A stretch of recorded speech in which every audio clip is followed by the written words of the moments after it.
வணக்கம் நண்பர்களே மற்றும் தோழியர்களே. என் பெயர் கிருதிகா. என் வயது இப்போது 26 ஆண்டுகள். என் வாழ்க்கையில் நடந்த சம்பவத்துக்கு இப்போது 3 வருடங்கள் ஆகிவிட்டன. திருமணத்துக்குப் பிறகு நான் மாமியார் வீட்டுக்கு வந்தபோது முதல் சில நாட்கள் வீட்டை புரிந்து கொள்ளவும் கணவருடன் நேரம் செலவழிக்கவும் மிகுந்த மகிழ்ச்சியுடன் கழிந்தன. எங்கள் திருமண வாழ்க்கை மிக அழகாக நடைபெற்று வந்தது. ஆனால் சில மாதங்களிலேயே எப்போதும் போல வழக்கமான அன்றாட வாழ்க்கை தொடங்கியது. என் கணவர் மற்றும் மாமனார் வேலை காரணமாக காலையிலேயே வீட்டை விட்டு வெளியேறி விடுவார்கள். மாமியார் எப்போதும் கோயில் தரிசனம் அல்லது வெளியூர் சென்றிருப்பார். அவர் மாதத்துக்கு மிகவும் சிரமப்பட்டு 10 முதல் 12 நாட்கள் மட்டுமே வீட்டில் இருப்பார். என் மைத்துனன் கணவரின் தம்பி கல்லூரியில் MBA படித்துக் கொண்டிருந்தான். கல்லூரி முடிந்ததும் அவன் வீட்டில் இருப்பான் அல்லது நண்பர்களுடன் வெளியே சுற்றுவான். வீட்டில் பெரும்பாலும் நேரம் எனக்கும் அவனுக்கும் மட்டுமே இருக்கும். சில நாட்களுக்குப் பிறகு என் கவனத்துக்கு வந்தது மைத்துனன் என்னை மிக நுணுக்கமாக பார்க்கிறான் என்பது. அவன் எப்போதும் என்னை ஒரு தனித்துவமான ஈர்ப்பு பார்வையுடன் பார்ப்பான். சமையலறையில் வேலை செய்யும்போதோ ஹாலில் இருக்கும்போதோ உதவி செய்யும் சாக்கில் அவன் தொடர்ந்து என் அருகில் இருப்பான். ஒரு பெண்ணாக எனக்கு புரிந்துவிட்டது அவன் மனதில் என்னை பற்றிய என்ன உணர்வுகள் இருக்கின்றன என்பது. ஆனால் ஒரே வீட்டில் இருப்பதால் ஆரம்பத்தில் இந்த விஷயங்களை நான் முழுமையாக கவனிக்கவில்லை. ஆனால் ஒரு நாள் விசித்திரமான ஒரு சம்பவம் நடந்தது. என் அறையில் இருந்து என்னுடைய ஒரு தனிப்பட்ட உள்ளாடை திடீரென காணாமல் போனது. எனக்கு மைத்துனன் மீது முழு சந்தேகம் வந்தது. அவன் வெளியே போனபோது நான் அவன் அறையை சோதனையிட்டேன். ஆனால் முதலில் எதுவும் கிடைக்கவில்லை. ஒரு நாள் அவன் அறையை சுத்தம் செய்யும்போது அதே பொருள் அவன் தலையணைக்கு அடியில் இருப்பதை பார்த்தேன். அதை பார்த்ததும் என் தலை சுற்றியது. என் மைத்துனன் என்னை பற்றி வேறு விதமாகவே நினைக்கிறான் என்பது புரிந்தது. நான் அந்த பொருளை அப்படியே வைத்துவிட்டு மொபைலில் அதன் புகைப்படம் எடுத்துக்கொண்டேன். நேரம் வரும்போது பதில் கேட்கலாம் என்பதற்காக. இந்த சம்பவத்துக்குப் பிறகு அவன் இன்னும் அதிக தைரியமாக மாறினான். அவன் தொடர்ந்து என்னை பார்த்து கொண்டே இருப்பான். அவனது இந்த நடத்தை காரணமாக நான் வீட்டில் கவுன் அணிவதை நிறுத்திவிட்டு எப்போதும் சேலை அணியத் தொடங்கினேன். சில நாட்களுக்குப் பிறகு என்னுடைய இன்னொரு தனிப்பட்ட பொருளும் காணாமல் போனது. இப்போது நான் அவனிடம் நேரடியாக பேச முடிவு செய்தேன். வீட்டில் தேவையில்லாத பிரச்சனை வரக்கூடாது என்பதால். ஒரு நாள் மாமியார் மாமனார் வெளியே போயிருந்தார்கள். கணவர் வேலைக்கு போயிருந்தார். மைத்துனன் மதியம் கல்லூரியில் இருந்து வீட்டுக்கு வந்தான். நான் அவனுக்கு சாப்பாடு பரிமாறினேன். பரிமாறும்போதும் அவன் என்னையே பார்த்து கொண்டிருந்தான். நான் மனதுக்குள் சொன்னேன், அவன் சாப்பிடட்டும், பிறகு பேசுகிறேன். அவன் சாப்பாடு முடிந்தது. நான் தட்டை எடுத்துக்கொண்டு சமையலறைக்கு போனேன். அவன் ஹாலில் டிவி பார்த்து கொண்டிருந்தான். நான் என் வேலையை முடித்துவிட்டு அறையில் இருந்து மொபைலை எடுத்துக்கொண்டு வந்து அவன் முன் நின்று சொன்னேன், மைத்துனரே, இது என்ன நடக்கிறது உங்களுக்கு? அவன் அமைதியாக கேட்டான். என்ன அர்த்தம்? என்ன ஆயிற்று பத்னி? நான் சொன்னேன், நீங்கள் என்ன சொல்கிறேன் என்பது உங்களுக்கு நன்றாக தெரியும். அவன் முகத்தில் கொஞ்சம் கூட பயம் இல்லை. நான் மொபைலில் அவன் தலையணைக்கு அடியில் இருந்த புகைப்படத்தை காட்டி, இது உங்கள் தலையணைக்கு அடியில் கிடைத்தது, இது என்னுடையது என்றேன். அதற்கும் அவன் அமைதியாகவே இருந்தான். நான் மேலும் சொன்னேன், இது மட்டும் இல்லை, நேற்று முன்தினம் என்னுடைய இன்னொரு பொருளும். அவன் சோபாவில் இருந்து எழுந்து நேரடியாக சொன்னான், பத்னி, உங்களுக்கு தெரிந்துவிட்டதா? நான் சொன்னேன், இந்த விஷயத்தை நீங்கள் லேசாக எடுத்துக்கொள்கிறீர்களா? அவன் என் அருகில் வந்து சொன்னான், பாருங்கள் பத்னி, உங்களுக்கு தெளிவாக சொல்கிறேன். நாங்கள் உங்களை பார்க்க வந்த அன்றிலிருந்தே உங்களை பிடித்திருக்கிறது. எனக்கு உங்கள் மீது ஒரு தலையான காதல். அது அப்படியே இருக்கும். நான் சொன்னேன், அட மைத்துனரே, நான் உங்கள் அண்ணனின் மனைவி. கொஞ்சம் வெட்கம் வேண்டாமா? அவன் சிரித்துக்கொண்டே சொன்னான், வெட்கம்? அதை நான் விட்டுவிட்டேன். உங்கள் அழகு, உங்கள் தலைமுடி, உங்கள் கண்கள் எல்லாம் அற்புதம். எனக்கு என்ன சொல்வது என்றே புரியவில்லை. அவன் மிகவும் நேரடியாக பேசினான். நான் சொன்னேன், ஏதாவது ஒன்று தோன்ற வேண்டாமா? அவன் குரலை தாழ்த்தி, பத்னி, எனக்கு நிறையவே தோன்றுகிறது. நீங்கள் ஒத்துழைப்பு கொடுத்தால் அண்ணனை விட அதிகமாக உங்களை மகிழ்ச்சியாக வைத்திருப்பேன். உலகின் எல்லா சுகங்களையும் தருவேன் என்றான். ஒதுங்கு கெட்டவனே என்று சொல்லிவிட்டு நான் என் அறைக்குச் சென்றேன். மைத்துனனின் பேச்சை பற்றி யோசித்துக் கொண்டிருந்தேன். உலகத்தை பற்றி யோசிக்கும்போது என் கண்களில் கண்ணீர் வந்தது. யோசித்துக் கொண்டே நான் தூங்கிப் போனேன். அன்று மாலை 5:30 மணிக்கு எனக்கு தூக்கம் கலைந்தது. எழுந்து வீட்டை ஒழுங்குபடுத்தினேன். மைத்துனன் வீட்டில் இல்லை. அவன் வழக்கம் போல் நண்பர்களுடன் வெளியே போயிருப்பான். நான் டீ குடித்துவிட்டு இரவு உணவு தயாரிப்பில் ஈடுபட்டேன். வீட்டில் வீட்டில் 3 பேருக்கு மட்டுமே சாப்பாடு என்பதால் அதிக வேலை இல்லை. சாப்பாடு முடித்த பின் நான் ஹாலில் மொபைலில் ரீல்ஸ் பார்த்தபடி உட்கார்ந்திருந்தேன். திடீரென ஒரு ரீல் வந்தது. ஒரு பெண் அவளுக்கு பின்னால் இருக்கும் ஆணால் தொந்தரவுக்கு ஆளாகி இறுதியில் ஆம் என்று சொன்னாள். அந்த ரீலை பார்த்ததும் என் மனதில் வேறு விதமான எண்ணங்கள் வரத் தொடங்கின. இணையம் நம் வாழ்க்கையில் என்ன நடக்கிறது, இது எப்படி இவ்வளவு சரியாக புரிந்து கொள்கிறது? எனக்கு ஆச்சரியமாக இருந்தது. இரவு ஆனது. வழக்கம் போல் என் கணவர் வேலையில் இருந்து வந்தார். மாமியார் மாமனார் இல்லாததால் வீட்டில் தனிமை அதிகமாக இருந்தது. நாங்கள் பெட்ரூமுக்குச் சென்றோம். கணவர் வேலை களைப்பில் கொஞ்சம் அவசரமாக இருந்தார். வழக்கம் போல் வேகமாக தன் செயலை முடித்துவிட்டு நிம்மதியடைந்தார். புத்துணர்ச்சியுடன் நாங்கள் ஹாலில் சாப்பிட வந்தோம். கணவர் மைத்துனனுக்கு கால் செய்து சாப்பிட அழைத்தார். மைத்துனன் வந்தான். ஆனால் மதியம் நடந்த பேச்சுக்கு அவனுக்கு சிறிதும் வெட்கமில்லை. ஹாலுக்கு வந்ததில் இருந்து அவன் என்னையே தொடர்ந்து பார்த்து கொண்டிருந்தான். நான் மனதுக்குள் சொன்னேன், பார்த்து கொண்டே இரு, இவன் வெட்கமற்றவன். சாப்பாடு முடிந்ததும் நாங்கள் நம் அறைகளுக்குச் சென்றோம். அறைக்குள் நுழைந்ததும் கணவர் மீண்டும் நெருக்கத்தை அதிகரித்தார். ஆனால் இம்முறை நம் குடும்ப காதல் தொடங்கியபோது பொய் சொல்ல மாட்டேன் நண்பர்களே, என் கணவரின் ஸ்பரிசத்தில் எனக்கு மைத்துனன் தெரிந்தான். மைத்துனனின் மதியப்பேச்சு என் மனதில் எதிரொலித்தது. இந்த எண்ணத்தால் என் முகம் வாடியது. கணவர் கேட்டார், என்ன ஆயிற்று? நான் பொய் சொன்னேன். ஒன்றுமில்லை, எனக்கு முடிந்துவிட்டது.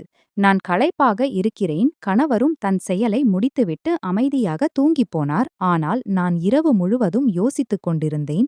இது எப்படி நடந்தது? மைத்துனனின் முகம் ஏன் என் முன் தெரிகிறது? ஒரு பக்கம் நான் யோசித்தேன், மைத்துனனுக்கு ஏதாவது தவறு செய்ய வேண்டுமென்றிருந்தால் வீட்டில் யாரும் இல்லாதபோது அவன் கட்டாயப்படுத்தியிருப்பான். ஆனால் அவன் என் சம்மதத்துக்காக காத்திருக்கிறான். பெண்ணின் வயது அதிகரிக்க அதிகரிக்க அவளுக்கு ஒரு முழுமையான சுகத்தின் ஆசை ஏற்படுகிறது. இதை பல தோழிகள் புரிந்து கொள்வார்கள். என் கணவர் இப்போது வேலை பிஸியில் அந்த விஷயத்தில் கொஞ்சம் அமைதியாகிவிட்டார்.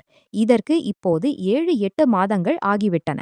எங்கள் குடும்பத் திட்டம் பிளாட் வாங்கிய பிறகு குழந்தை வைப்பது. அதுவரை நாங்கள் எச்சரிக்கையுடன் இருந்தோம்.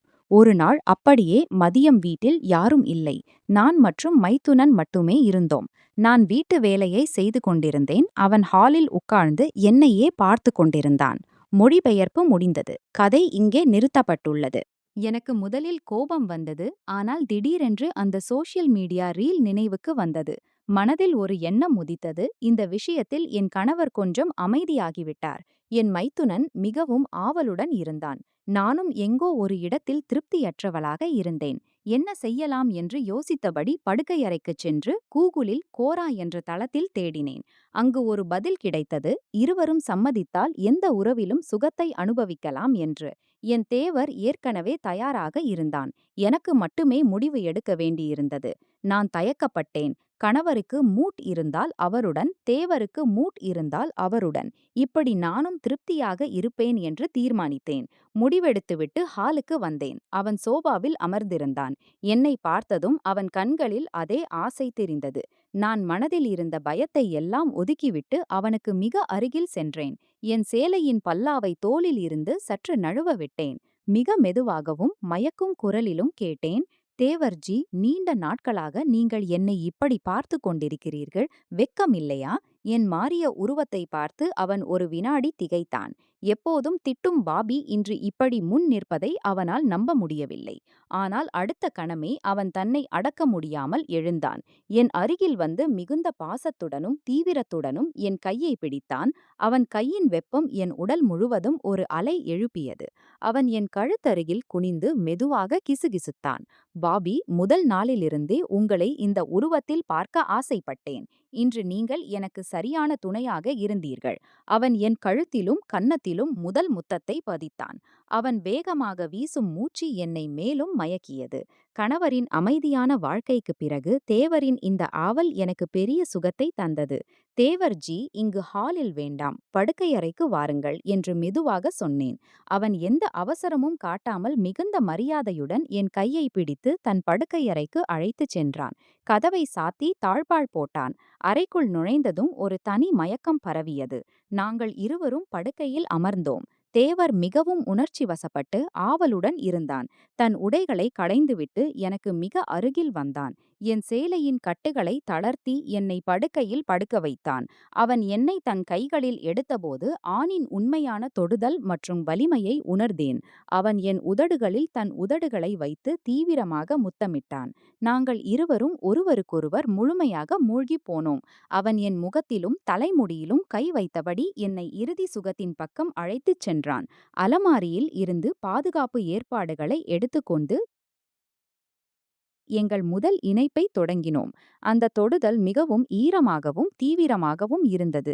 என் மனதில் இருந்த எல்லா திருப்தியின்மையும் மறைந்தது. அவன் மிகுந்த வலிமையுடனும் பாசத்துடனும் என்னுடன் இருந்தான். அவன் சோர்வடையாமல் என்னை சுகத்தின் உச்சத்துக்கு அழைத்துச் சென்றான். நான் பல மாதங்களாக எதிர்பார்த்த அந்த உச்சம். படுக்கையறையில் நமது மூச்சுகளின் மெல்லிய ஒலி மட்டுமே எதிரொலித்தது.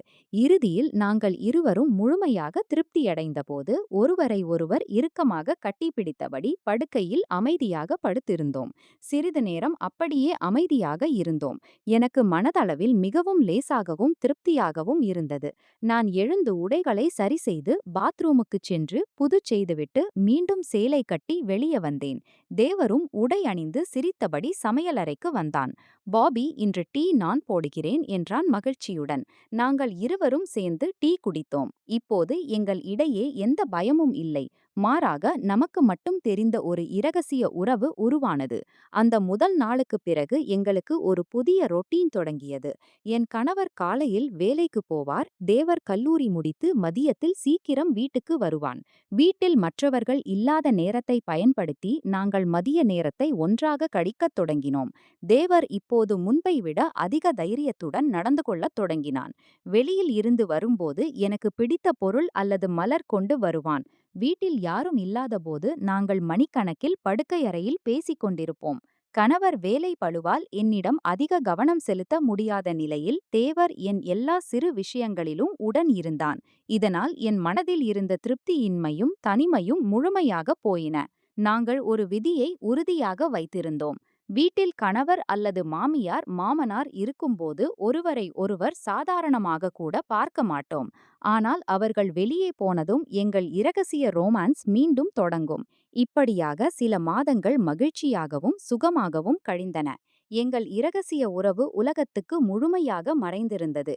ஒவ்வொரு முறையும் பாதுகாப்பை முழுமையாக கடைபிடித்தோம். இதனால் வீட்டில் எந்த சந்தேகமும் ஏற்படவில்லை. ஆனால் மாற்றமே இயற்கையின் விதி என்று சொல்வார்கள். நாட்கள் மாறின. தேவரின் வாழ்க்கையில் ஒரு புதிய திருப்பம் வந்தது. அது எங்கள் இரகசிய உறவை வேறு திசையில் கொண்டு சென்றது. எங்கள் உறவுக்கு சுமார் 1½ வருடம் ஆகியிருந்தது. இந்த காலத்தில் நாங்கள் ஒருவரை ஒருவர் நன்றாக புரிந்து கொண்டோம். ஆனால் இதற்கிடையில் தேவரின் MBA படிப்பு முடிந்து ஒரு நல்ல நிறுவனத்தில் வேலை கிடைத்தது. அவன் காலில் நின்றதும் மாமியார் மாமனாரும் என் கணவரும் அவனுக்கு திருமணம் பேசத் தொடங்கினர். முதலில் என் மனதில் கொஞ்சம் பதற்றம் ஏற்பட்டது. ஆனால் நான் நடைமுறை சிந்தனையுடன் இருந்தேன்.